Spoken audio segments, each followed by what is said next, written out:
receive new market access for American chemicals, machinery, and many other industrial products that weren't allowed. And they'll end up getting products that they'll be able to price, and if they like them better and we make great products, they'll be buying those products, but they were not available in the UK. Furthermore, in a historic step, the deal includes plans that will bring the United Kingdom into the economic security alignment with the United States. That's the first of its kind. So we have a big economic security blanket, and that's very important. And we feel very, very comfortable with that because it's been a great ally, truly one of our great allies. I mean, a lot of people say our greatest ally. I don't want to insult people by saying that, but I can say it's certainly one of our greatest, and right at the top. And they're the first one we're talking about. And by the way, we have many meetings planned today and tomorrow, and every country wants to be making deals. And we have a meeting, as you know, Scott will be going over to Switzerland on Saturday, and that'll be very, very interesting. We'll find out, but I think they want to make a deal very badly, too. Both countries have agreed that the economic security is national security and will be working together as allies to ensure that we have a strong industrial base, appropriate export controls, and protections for key technologies and industries like steel. Steel is a big factor. Both countries will become stronger with steel and things necessary for military. You know, we used to build ships and other things literally at a level that nobody's ever seen, and we haven't. We've eased up, and I would say that the UK certainly eased up, but now we're going to be uneasing both, and we work together. Once again, I want to thank Prime Minister Starmer. He's been terrific for his partnership in this matter. The special relationship and external bond, it's really an external and an internal bond between our two countries will soon be stronger than ever before. And we really do. We have a great relationship. I want to just say that the representatives of UK have been so professional. And it's been an honor doing business with all of them, and in particular the Prime Minister. And I'd like to introduce him now to say a few words. Mr. Prime Minister, please take it away.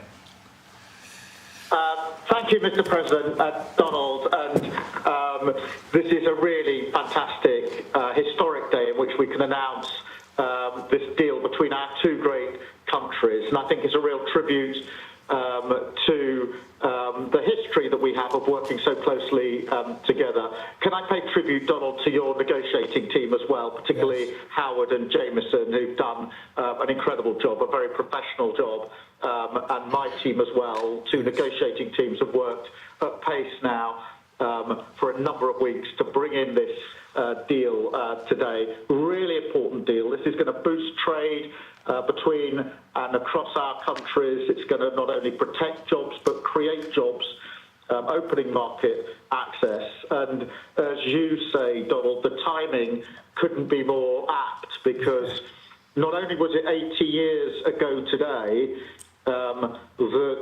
that victory came for Europe after and at the end of the Second World War, but of course on that day the UK and the US stood together as the closest of allies. And Donald, I think even down to the hour, because you may or may not know that it was about this time of day, exactly 80 years ago, that Winston Churchill announced victory in Europe, and that led to great celebrations across Europe, across America, but particularly in the United Kingdom. Literally people going out into the street, putting bunting up, going up to the palace. And so to be able to announce this great deal on the same day, 80 years forward, almost at the same hour, and as we were 80 years ago, with the UK and the US standing side by side, I think is incredibly important and makes this truly historic. That close relationship has endured over those 80 years. As you know, Donald, when it comes to defence and security and intelligence sharing, of course, there are no two countries that are closer than our two countries. And now we take this into new and important territory by adding trade and the economy to the closeness of our relationship. It is built, as you say, on those notions of fairness and reciprocal arrangements. We've always had a fair and balanced arrangement between our countries. This builds on that, hugely important. for sectors like car manufacturing and for steel and aluminium and so many others. And yes, we can finish hammering out some of the details, but there's a fantastic platform here, including, of course, on the tech side, where I think I'm right in saying we're the only two Western countries with trillion-dollar sectors when it comes to tech. And in the end, it comes down to, as you say, Donald, economic security is national security. On national security, we've been absolutely the closest of allies for so many years, keeping the peace through that close alliance, that friendship. And now we add to that this deal on trade and the economy. And I want to thank you for your leadership on that, Donald, and for the way in which your team have negotiated this. And I'm so pleased that we've got this deal, we've finalised it, and we've built an incredible platform for the future. So thank you so much. Donald, I'm now going to go and do a press conference. I think you have your press in with you. But on the details, I think if you've got Howard, we can deal with that through one of my team. That's great. Well, Mr. Prime Minister, thank you very much. It's an honor. We're going to have a continued, maybe a better relationship than ever before. You know, I don't know if the media knows, but the U.S. and UK have been working for years to try and make a deal.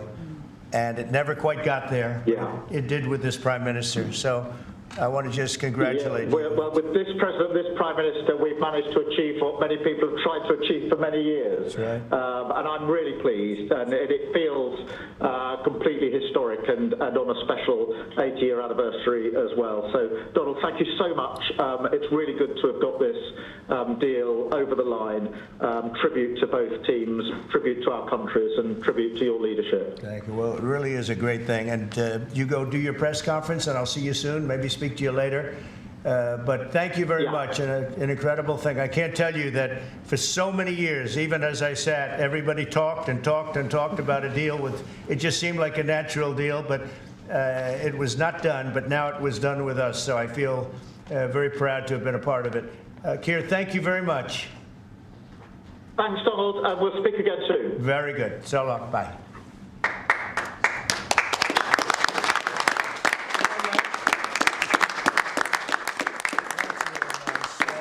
Why don't I do this? Why don't I have our Secretary of Commerce, Howard Lutnick, give a little description of the deal pretty quick, and then the good side, the very nice side, we'll be speaking about it also, maybe, from so you get a pretty equal. I think it's a very, it's just been a deal that was, we thought, very complicated. It became very simple. It's opening up the country that we really didn't have the kind of access to that I would have thought. I was surprised. I think it's why the deal never got done before. It was, you know, they've been working on this deal for 25 years.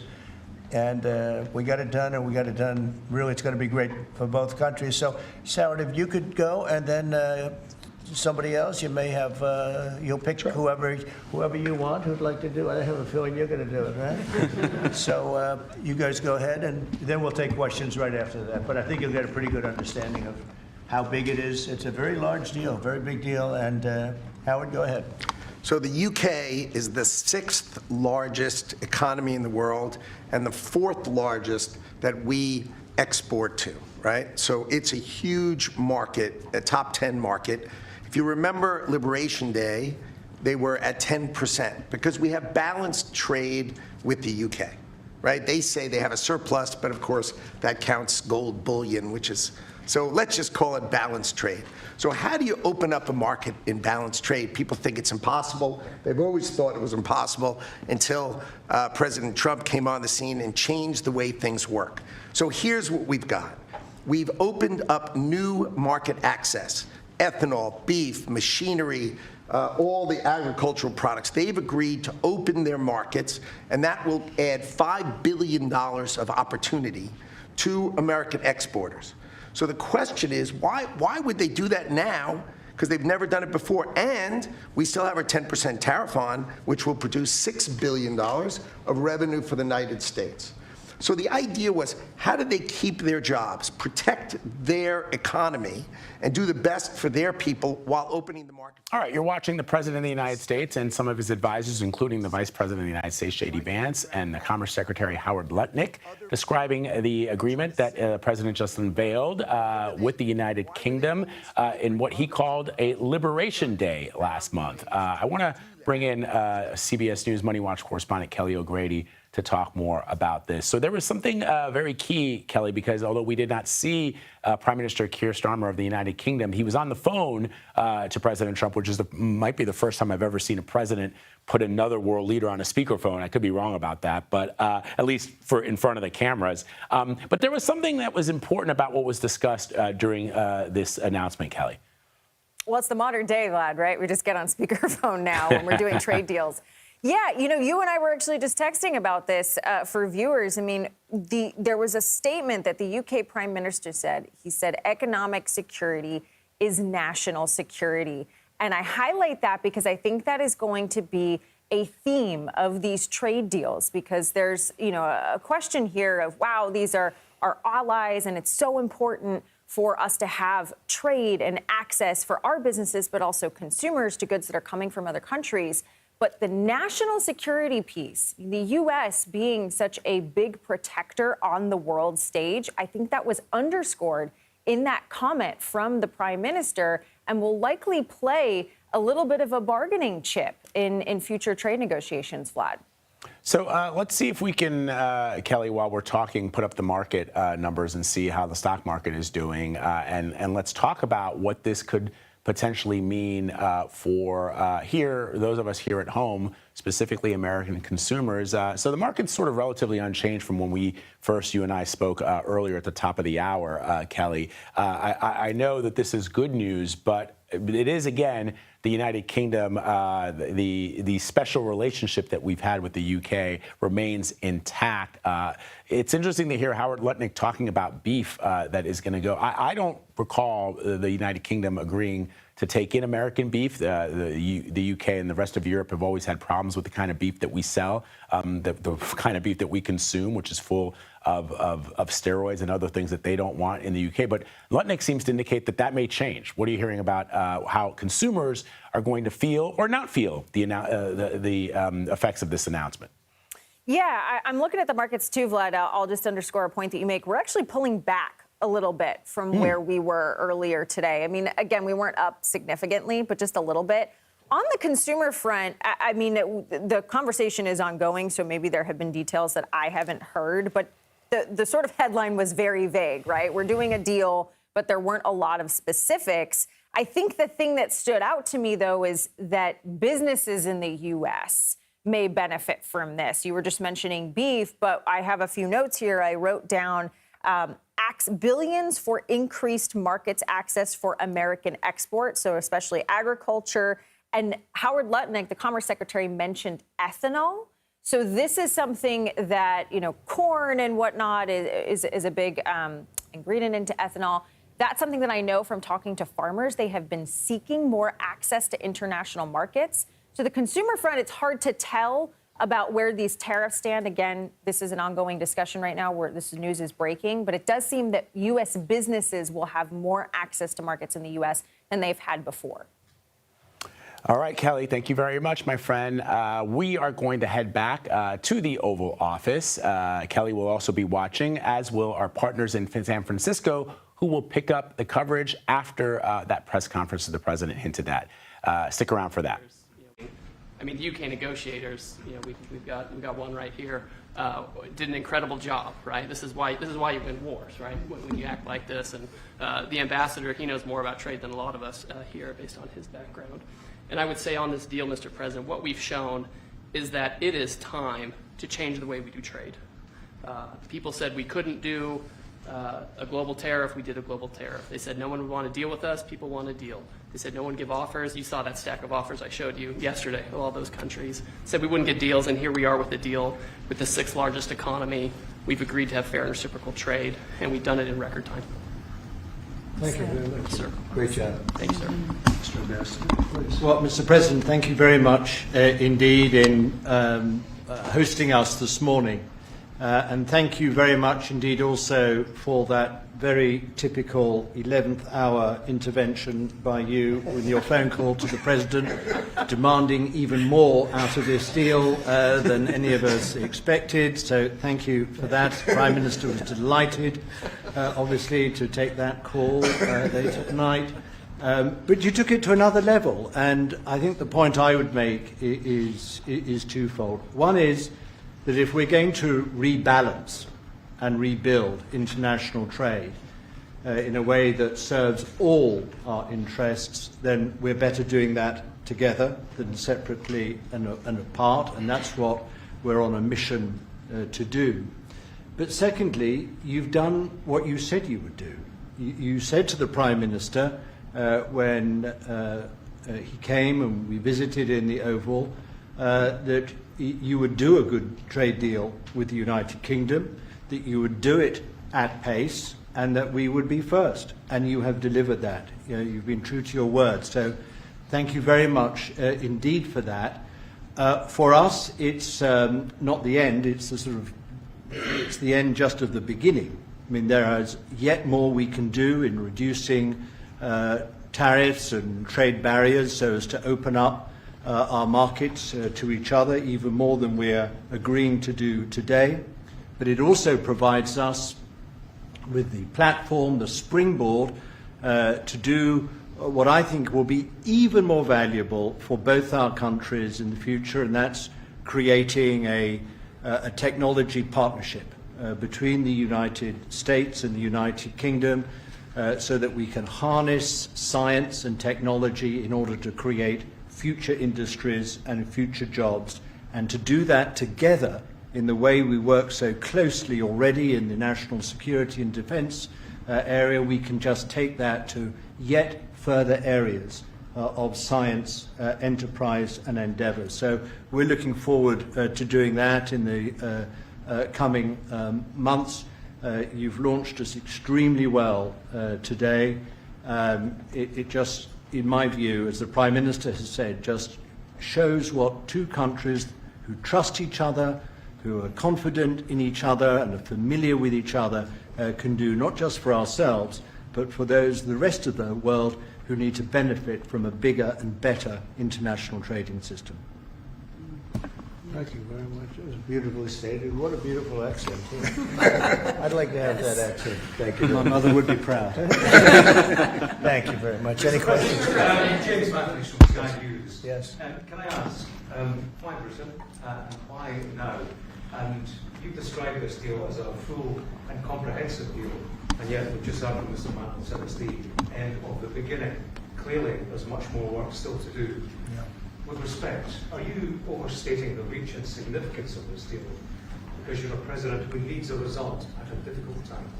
I think that it's a great deal for both parties. It's for us. We're opened up. I didn't know how closed it was. Quite closed, the market, as you know, the UK. And it opens up a tremendous market for us. And it works out very well, very well. And a lot of assets. You see the chart, and those are tremendous assets. But we've been trying, and when you say why us, meaning your country, we've been trying for years, and they've been trying for years to make a deal, including when I was in the, first term. It would always be people talking, but they weren't getting it done. But for 25 years before that, they were trying always to make a deal, a very significant deal. I actually, until I looked at the numbers, I didn't realize this is a very conclusive deal, but we think we can grow it even from that. But this is a maxed out deal, not like you said it.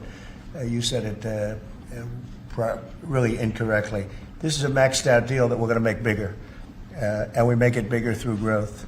But we have tremendous assets involved. I was surprised to see how big your country is in trade, actually. One of the biggest in technology and so many other things. It's agriculture. I really didn't know. It's depending on your definition, it's from 4 to 5 to 6. That's pretty big in the world. So I was very impressed by that. But we're going to take it to new levels. It's a very big deal right now, but I think it is going to grow just of its own volition. It's going to grow, and over time there'll be changes made, there'll be adjustments made, because we're flexible. We'll see things that we can do even better. But it's very conclusive, and we think everyone's going to be happy, and the people of your country are going to be very impressed with the result, and they'll be able to buy from more people. They'll be able to price things differently. They'll be able to get some products that aren't available to them now that we make better than anybody in the world. And it's just something that it's a great thing that it came together. It's so nice because we have many countries want to make a deal, and many countries are very unhappy that we happen to choose this one, to be honest with you. But it's a long time, our oldest ally, or just about. I guess a couple of people claim that too, but let's put it right at the top. I think it's going to be something very special for UK and special for the United States. Thank you, Mr. President. Reagan Reese with the Daily Caller. How close are you to more deals, and when do you expect the next to be announced? Well, very close. We have numerous deals. I know Howard's going back as soon as this is finished, your press conference. He's got numerous. And Scott, who's right over here, who's fantastic, by the way. You were great on television this morning. I watched you. That was he gave them a little lesson in the world and economics. But Scott's going to be going to Switzerland, meeting with China, and they very much want to make a deal. We can all play games. Who made the first call? Who didn't make the? It doesn't matter. It only matters what happens in that room. But I will tell you that China very much wants to make a deal. We'll see how that works out. Every country throughout the last 40, 50 years has literally ripped off the United States on trade, on military, on protection, on all the different things. And we are now making fair deals. And in this case, it's great because we really weren't very much involved. You have the European Union, which is, I think you made the right decision years ago. I don't know if you remember, I was opening up Turnberry the day that you were voting. And they asked me, would it happen or would it not happen? I said, no, I think they're going to go their own separate way. I think it's better for them. And they did. I think it's going to end up being a very smart decision. But a big part of that decision was always that you'd be able to make a deal with the United States. And they were unable to do that. But now they made it. And it's a tremendous, it's very important. That was always a big part of your decision on Brexit. And they were never able to make that deal. It was a tough one. And this one it's amazing with time. This one just went very smoothly, went quickly and smoothly, and a lot of common sense, as I like to say. There's tremendous common sense, but it's going to make your country much bigger in terms of trade, and it's going to make our country much bigger in terms of trade, too. Yes, sir. Okay, go ahead, behind you, and then we'll get you. You're with who? The BBC. Oh, good. Very nice. They treat me beautifully. You mentioned beef and beef exports. The UK currently doesn't accept American beef because of its own food standards. Are you calling on the UK to accept all American beef and chicken products? Well, I think they'll take what they want. We have plenty of it. We have every type. We have every classification you could have. As you know, Bobby Kennedy is doing a tremendous job, and he's, I think, probably heading toward your system with no chemical, no this, no that. I think we're heading that way. It seems to be, and but we have that also. So we're a very big country. We have a lot of beef. We're a very big country, so it'll be great. Yes, yes. You want me to jump? Yes. Let's talk about American beef really quickly, and it can't be understated. I'm Brooke Rollins, by the way. How important this deal is and what this means to American farmers and ranchers. Specific to the beef, this is going to exponentially increase our beef exports. And to be very clear, American beef is the safest, the best quality, and the crown jewel of American agriculture for the world. So I think a really important part of this deal isn't just the ethanol reducing of tariffs from 19 to 0, which for our row croppers is a huge deal, but also for beef. And as we move forward, I know our incredible trade team is looking at all of the meats, all of the produce, really all of our agriculture exports. And I don't know if there's an industry that has been treated more unfairly and has suffered more than our agriculture industry. So we look forward to, I'll be in the UK on Monday, talking to my counterpart over there for next week, and look forward to moving that out across the country. The president is I think we can say that we have the best in the world, best tractors, the best everything in the world, and They say that our agriculture is, second to none, you understand, and it'll be a great asset. People are going to be able to have options, choice, and they'll have more of it, and that usually means lower prices. How about we'll do you and then you? Go ahead. Follow-up question for the Italian TV, Daniele Compatangelo, LA7 to 2000 Prime Media. So congratulations for the deal. We see a big revenues from the chart. But what's the rest of Europe? It's a victory day, but other European countries, it seems like Well, they're losing we intend to make a deal with Europe. We have found that the European Union treated us extremely unfairly, very difficult, and hurt themselves in doing so. And they very much want to make a deal. We'll be dealing with them. We are dealing with them currently. So that'll cover pretty much the rest of it. But this was separate because of Brexit in particular. This was a separate deal. It always seems so natural. I mean, all the media would say that this seemed to be like, why did this happen 25 years? Why didn't it happen a long time ago? And it was always amazing to me. Somebody would say, hey, we got to make a deal. We have to make a deal. But this deal just fell into place. The Prime Minister did a fantastic job. His representatives are total professionals, and they got along well. And it just seemed to work. And I think one of the reasons it did is because we blew up the whole system. If we would have just been dealing with you separately or, country by country, we blew up the whole system. It was very fair to very unfair to the United States. And I think because of that, this worked out so nicely. And I'm honored that it was the first deal. Please. Sir, you mentioned... Well, why don't you go in the back, yes. Oh, thanks, sir. I'm with the London Times. I would say this is a great day for James Bond because now Aston Martins will be available to American buyers. Will it be even better by extending it to film? You've talked about a big tariff on films, and we'd like to know if there'd be relief on British. Well, we're going to have a discussion on that separately. And as you know, we're putting tariffs on that particular film, he said, the movie makers. And we're going to be doing some tariffs to get them because a lot of them have left this country. They all live here. The money comes from here. Everything comes from here, but they make them in other countries. So we're going to do something to bring them back, maybe to a large extent. But James Bond has nothing to worry about that, I can tell you. James Bond. And, Sean Connery was a friend of mine. Sean Connery was responsible for my getting zoning in Aberdeen. He said, let the bloody bloke build his golf courses. And, I was like 4 years into the process, and it was impossible in Aberdeen.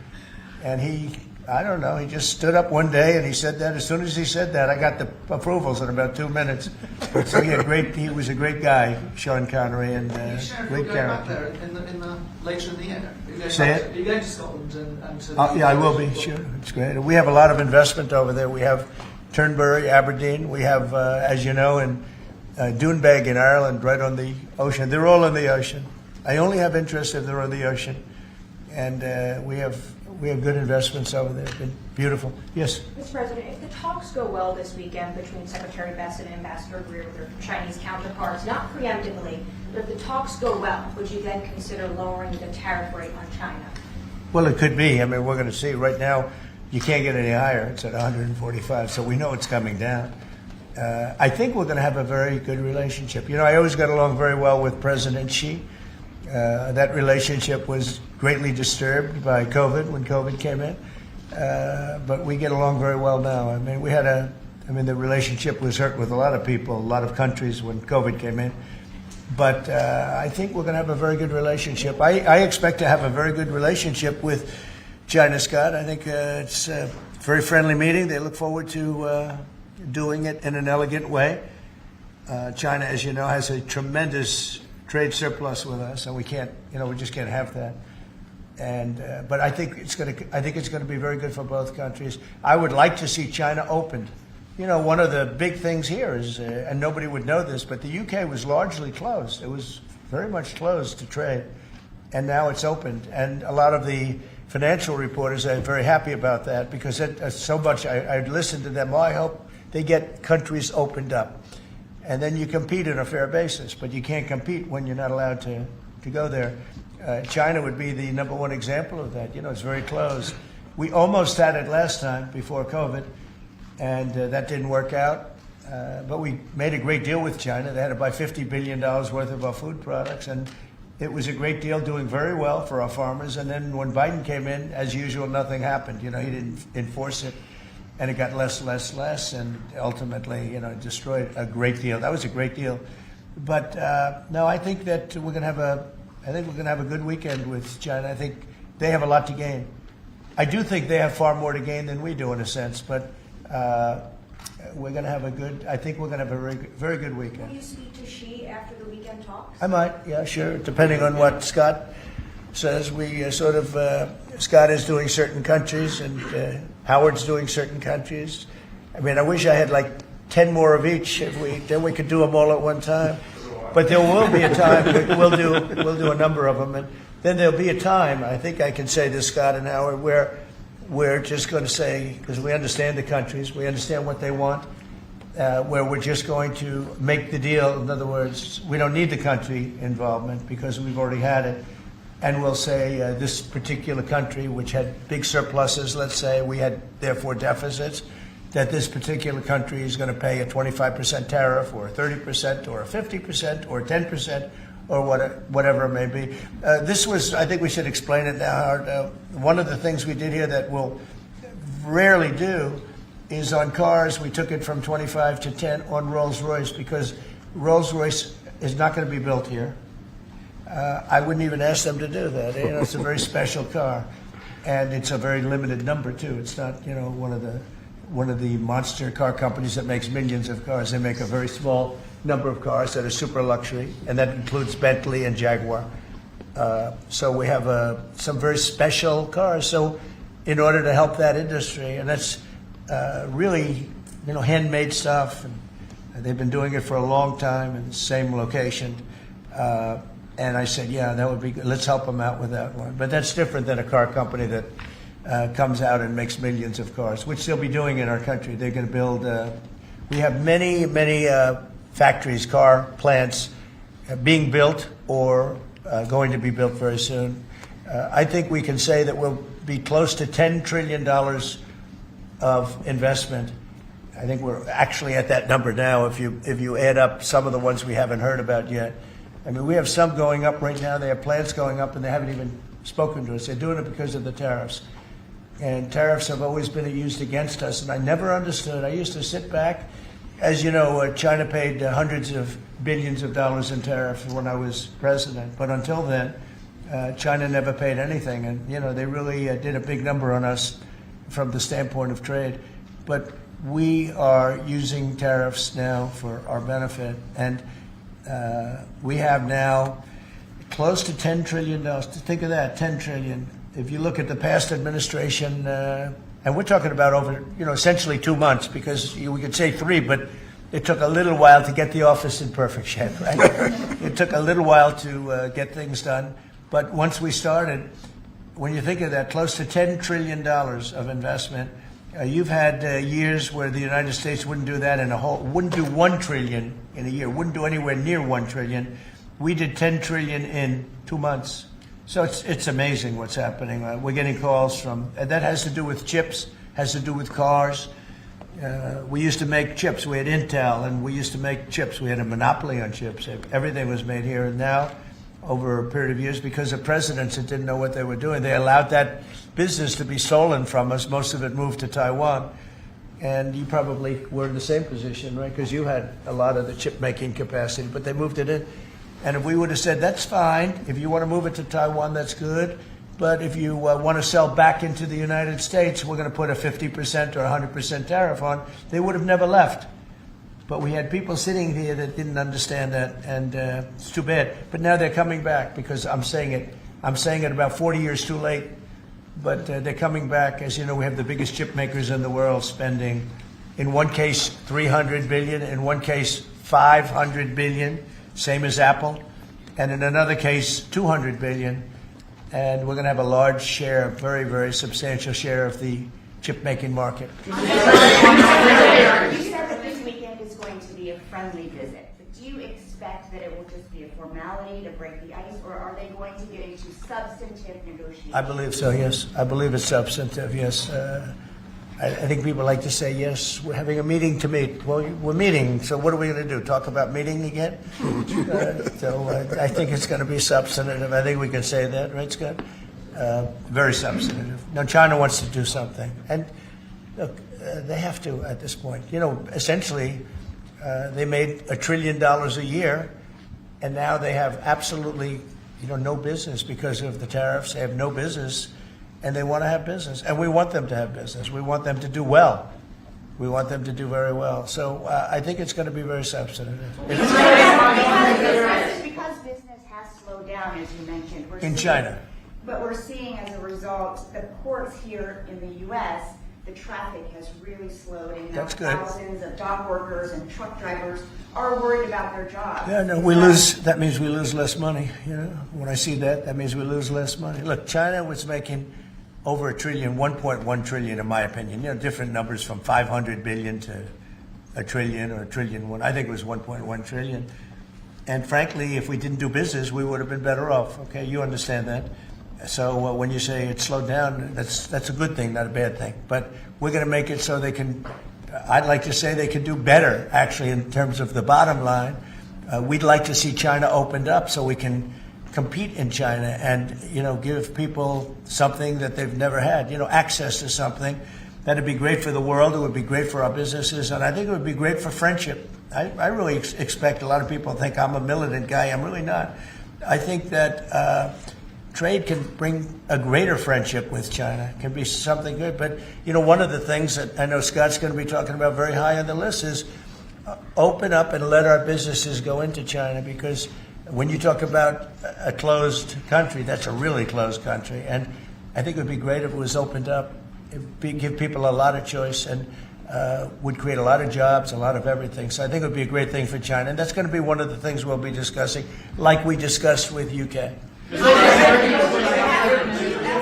Yeah, please. But what does Britain have to do for you to drop the baseline 10% tariff that you're maintaining? Well, I think that's set because that has to do with a lot of different things, including past. There are a lot of past things that we talk. This is very inclusive. We included everything, and that's pretty well set. Yeah, please. Yeah, Mr. President, the 10% baseline tariff remaining in place, is that a template for these future trade deals? No. No. Is it going to stay in every case? No, that's a low number. They made a good deal. Some will be much higher because they have massive trade surpluses, and in many cases they didn't treat us right. One thing with UK, they had it somewhat closed, not like a China as an example, but they always treated us with great respect. They treated us with great respect. The template of 10 is probably the lowest end, and therefore they made that deal.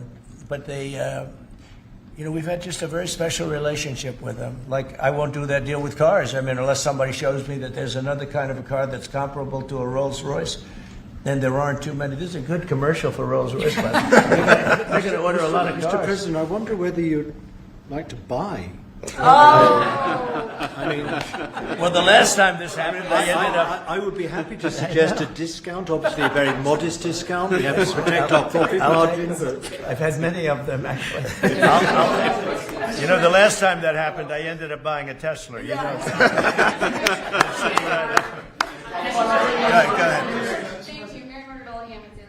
I had a question about the UK deal today. I heard there was talk that part of the agreement would depend on whether the UK would respect free speech and freedom of religion. I know the VP is really interested in that, talked about that earlier this year. Was there any assurances that you guys got on that front? You want to handle that?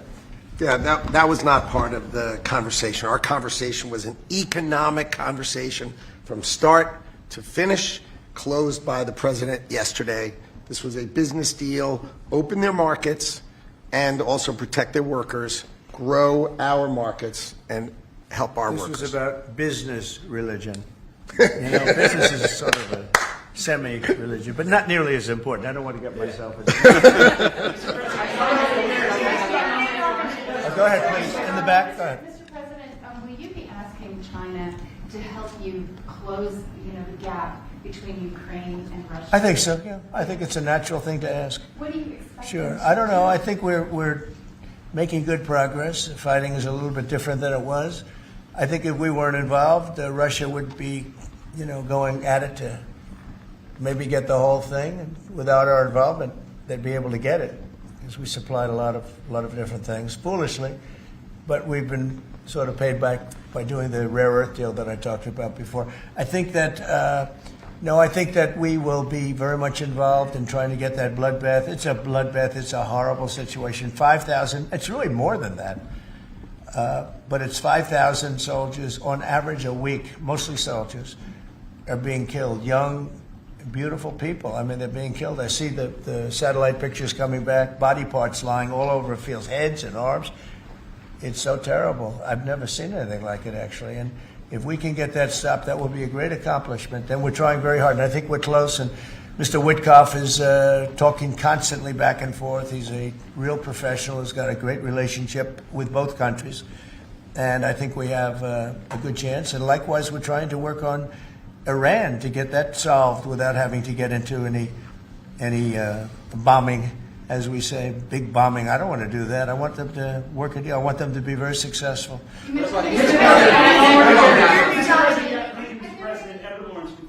Yes. On the non-market barriers, how did you get the UK to bend, and what was the 11th hour deal or ask?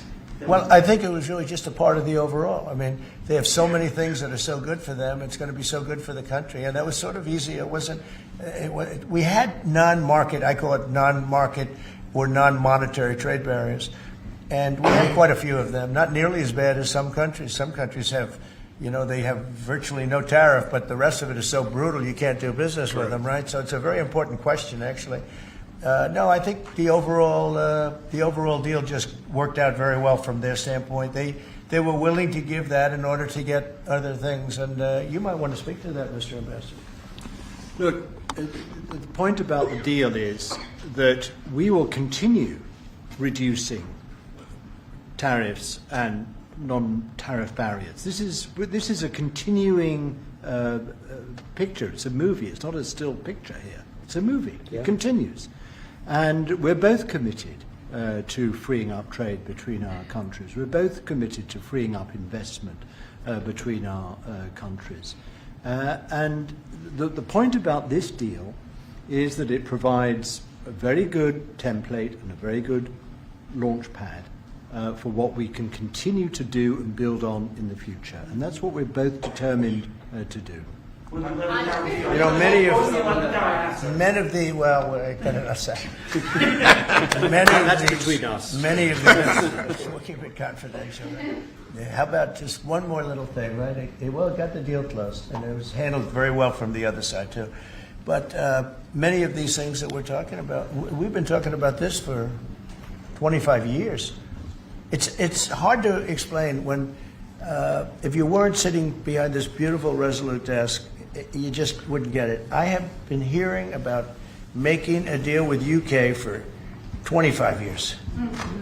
And especially around the time of Brexit. They wanted to make a deal, so they came out of Brexit and they make a deal, and how natural. And it just couldn't be done. It couldn't be done. Good people. And this is a bigger deal. This is a much bigger, better, stronger deal for both of us than we ever even contemplated before. It's a big deal.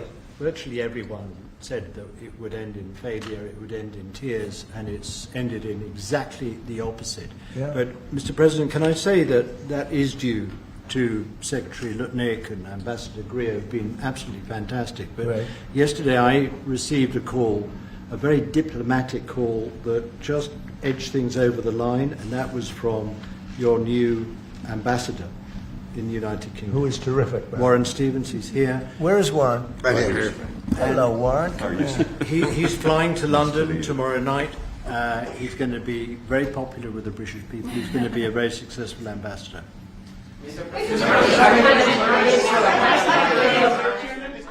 All right, you were just listening to President Donald Trump there at the White House discussing a trade deal with the United Kingdom. On that note, let's bring in CBS News White House reporter Olivia Rinaldi to help us walk through the details of this trade deal. Olivia, what do we know so far? Well, Mugo, it's good to be with you. On the 45th day since Trump announced it was Liberation Day, we now know or have heard of the first contours of a deal with the first major agreement with another country, and that country is the United Kingdom, longtime ally of the United States. Trump announcing today that there is an agreement that they are working on. Nothing that they have signed, but they have almost the full agreement reached. They're ready to announce it. So today, what we heard is that there would be $5 billion in new market access for American companies, and that would include access for ethanol, for beef, for machinery. They've agreed to open up their markets to American products in those sectors. There's also, Trump announced, a $6 billion external revenue that they will receive from the increase of tariffs that the United States has put on to the United Kingdom.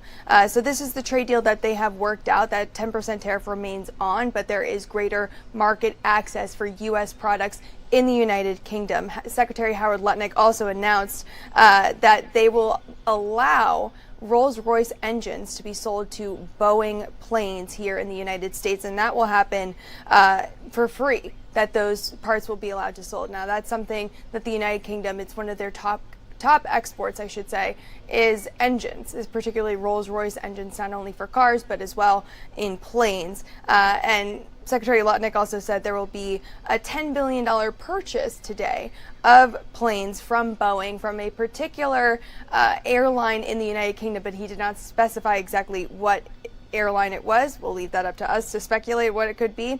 But that's what we're hearing about this new announcement today. Trump says that this is allowing them to have greater market access in the United Kingdom, and in return, the U.S. will purchase some products from the United Kingdom as well. But this is the first contours of a trade deal that we have seen since Trump announced Liberation Day and increased those tariffs on not only U.S. adversaries, but U.S. allies as well. Yeah, Olivia, real quick, I know there are also questions about this possibility of a trade deal with China. Anything we know about that just yet? Well, we do know that the first conversations will happen this weekend in Switzerland. This was a big deal. We heard on Tuesday that Secretary Bessent and U.S. Trade Representative, Jameson Greer will head over to Switzerland later this week, and there they will meet with their Chinese counterparts to have the first high-level conversations about what these tariffs and the trade negotiations could look like between the two countries. Now, Trump was asked in the Oval Office specifically about the tariffs and if they could come down. He said they couldn't go any higher because they're already at 145%, but he said he thinks they could potentially come down. That was quite newsy that he said in the Oval Office there, and he said that these negotiations, he doesn't want to get ahead of them, but they will be significant because they are the first time that these two countries are talking, and it's not going to be a conversation, as Trump said, to just have a conversation. There's going to be substantive talks happening about specific parts of their economy that the U.S. would like to see China open up so that they can be more competitive between the two. So quite notable that first conversation happening this Sunday between the United States and China in this ongoing trade war. All right, and we'll see what comes out of those discussions. CBS News White House reporter Olivia Rinaldi, thank you so much for joining us on 24/7 today. Now let's bring in CBS News Money Watch correspondent Kelly O'Grady. She's joining us live. Kelly, the first question I want to ask you is, what is the importance of this deal? Well, I think the broader significance is that there is a deal that is almost on the table, right? As Olivia just aptly said, this is kind of more of a framework. A lot of the discussions that we heard in this press conference is that these discussions are ongoing and they will get to a place. But I think you think about this trade war that is developing on multiple fronts, the fact that this is sort of the first domino to fall, the first trade deal, I do think that that is pretty significant. And you are seeing investors like this. The Dow, last time I looked a few seconds ago, was up over 400. That, of course, could change. In terms of what this means for consumers and businesses, that's where it gets a little bit tricky because we don't know the exact, sort of stipulations of this deal. We're just getting a little bit of a trickle. On the consumer front, though, there is still that 10% tariff, that baseline tariff that is in place. So products coming from the UK are still going to be subject to a tariff. Now, 10% is not 145%, and that is a more manageable tariff that some businesses may be able to absorb. But from a consumer perspective, there is still that barrier. And remember what we get from the UK, machinery, chemicals, things like that. In terms of the business side, though, I think this is a win for American agriculture. You have beef, ethanol markets that have not been open to the agricultural community here, the farmers. I've been speaking with a lot of farmers, and access to the ethanol market, not just in the UK, but across a number of different countries, has been a really big push for them.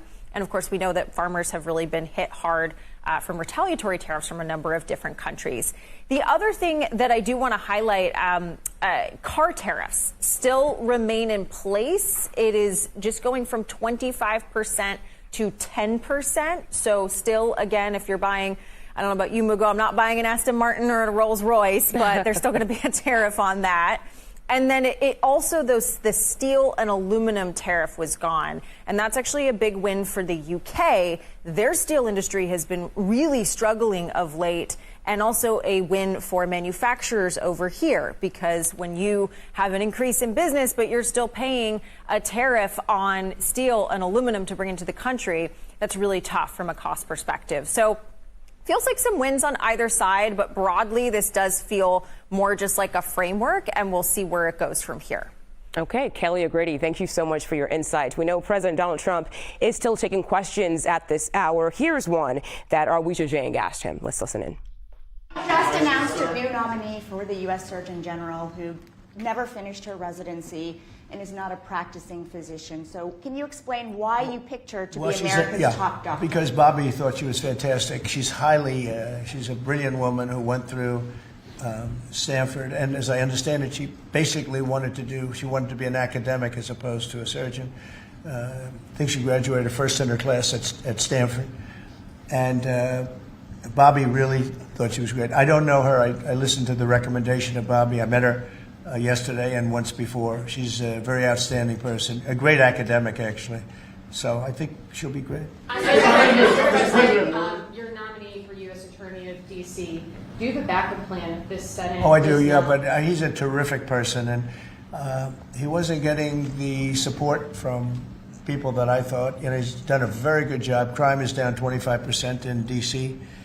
During his period of time. I'm very disappointed in that. But I have so many different things that I'm doing now with the trade. You know, I'm one person. I can only I can only lift that little phone so many times in a day. But we have somebody else that will be great. I just want to say Ed is unbelievable, and hopefully we can bring him into, whether it's DOJ or whatever, in some capacity, because really outstanding. To me, it was disappointing, I'll be honest. I have to be straight. I was disappointed. A lot of people were disappointed. But that's the way it works sometimes, you know. That's the way it works. And he wasn't rejected, but we felt it would be hard. And we have somebody else that we'll be announcing over the next 2 days who's going to be great. With companies like Ford and Mattel recently saying they're going to raise prices on certain products, how long do you think the American public is going to be patient and wait for you? Well, I think they're saying that just to try and negotiate deals with me. Okay? They're not. Look, tariffs are the most misunderstood thing maybe in any form of business, anywhere in business. Oftentimes the country picks them up. Oftentimes the company picks it up. The people don't pick it up. Okay, the people don't pick it up. And if Ford did that, they wouldn't sell any cars. And if Mattel, I don't know, I'm not so sure. They also said they're the only country I've heard. They said, well, we're going to go counter. We're going to try going someplace else. That's okay. Let him go, and we'll put 100% tariff on his toys, and he won't sell one toy in the United States, and that's their biggest market. I heard that. I mean, I watched this guy talking about how I'm going to go counter. I said, well, I wouldn't want to have him as an executive too long. The Ford people, I know very well. What they're doing is negotiating with us by saying that.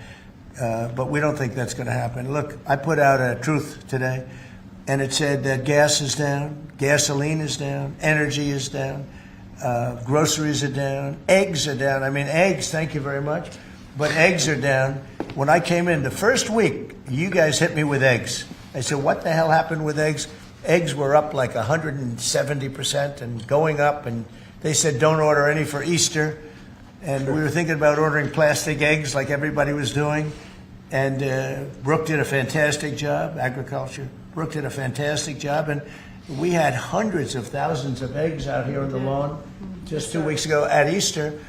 But you take a look at the cost. Energy's down.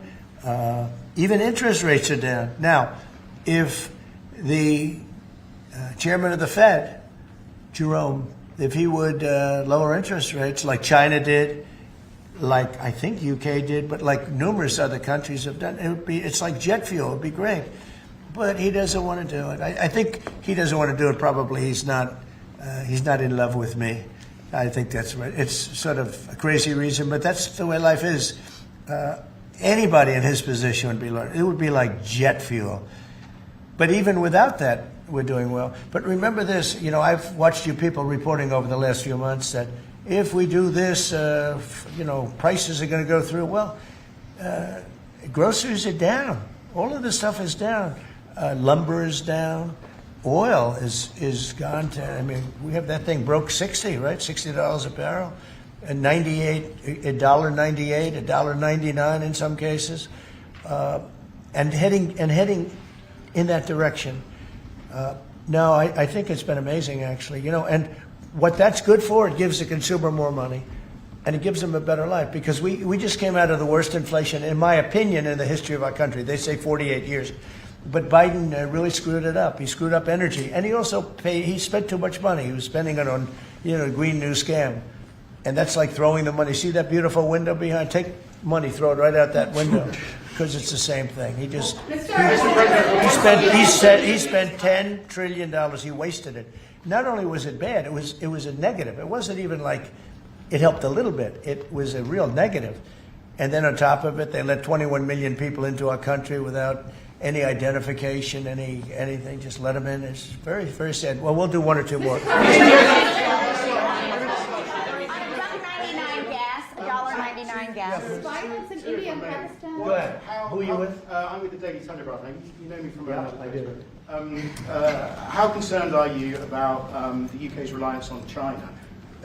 Chinese money in the money markets, Chinese exports. We're not concerned. Is that something that came up in discussions? I'm not concerned about anything. If I was, I wouldn't even be here right now. If I was concerned about anything, and it wouldn't be that, but I wouldn't be here right now. No, we're not concerned. We're going to have, I believe, a very good relationship with China and a fair relationship, and it'll get bigger and it'll grow. It'll grow. As an example, if they open up the country, that'll be the best thing China ever did for itself. They don't know that yet because, it's been a different system. But that'll be the greatest thing that ever happened to China. The people will be happier. They'll buy for less. They'll see things that they never saw before, and they'll be buying them. And it'll really create great long-term peace. And if I could ask one of the Agriculture Secretary, actually, there's a lot of concern about chlorinated chicken, the import of hormone-treated beef. Has that question been addressed, resolved in these talks, or is that something for the continuing negotiations? Well, James. I would just say that it's very clear, and we have in the heads of terms that we are going to discuss all of these types of issues, and obviously the importing. You were just hearing from President Donald Trump there at the White House after a big announcement about a trade deal with the United Kingdom. Much more on that when we come back. You're watching CBS News 24/7.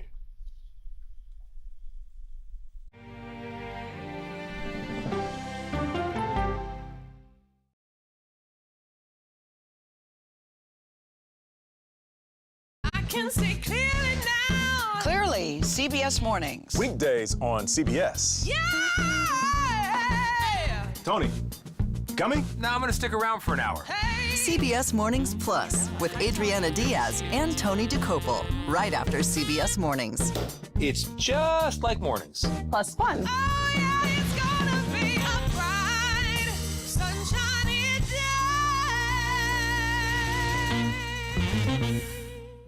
Politics isn't a game. When do consumers actually get to touch and feel a difference in their lives? Politics is about policy. So you would encourage Democrats to work with Donald Trump on an issue like healthcare?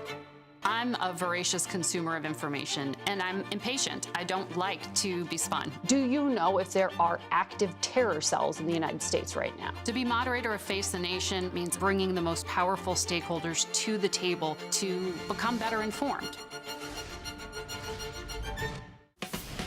When you need your sports news all the time? We've got breaking news to bring to you. CBS Sports HQ gives you a snapshot of all the sports that matter to you. Big news coming out of the NFL. A lot of movement in the rankings this week. With highlights. What a finish at the final round of play. And in-depth analysis. Can they three-peat? Tony Romo joins the conversation. What can you say about this game? When you need your sports in a snap, We're bringing you that breaking news right here on HQ. find it on CBS Sports HQ. Streaming free anywhere you are. While America's relaxing policies around social media and the internet, Germany is cracking down on lies and vitriol online. How do people react when you take their phones from them? They are shocked. Which approach makes more sense? Plus, Timothy Chalamet only on 60 Minutes.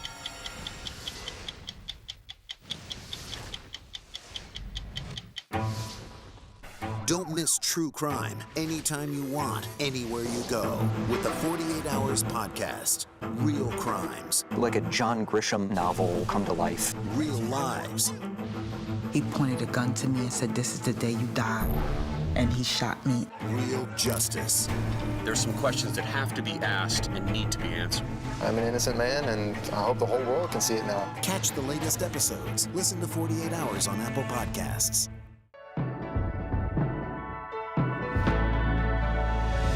The all-new CBS Evening News every weeknight. This is CBS.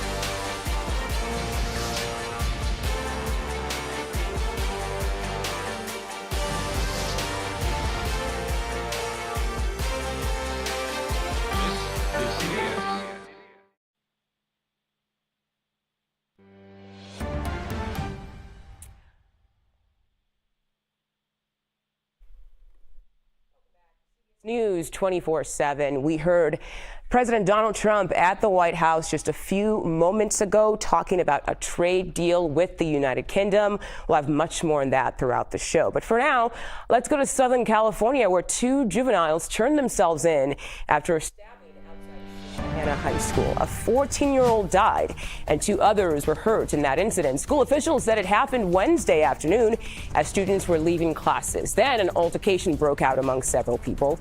Investigators believe all three victims are high school students. 4 women have filed a lawsuit against famed Motown singer Smokey Robinson and his wife. They allege the artist repeatedly sexually assaulted them.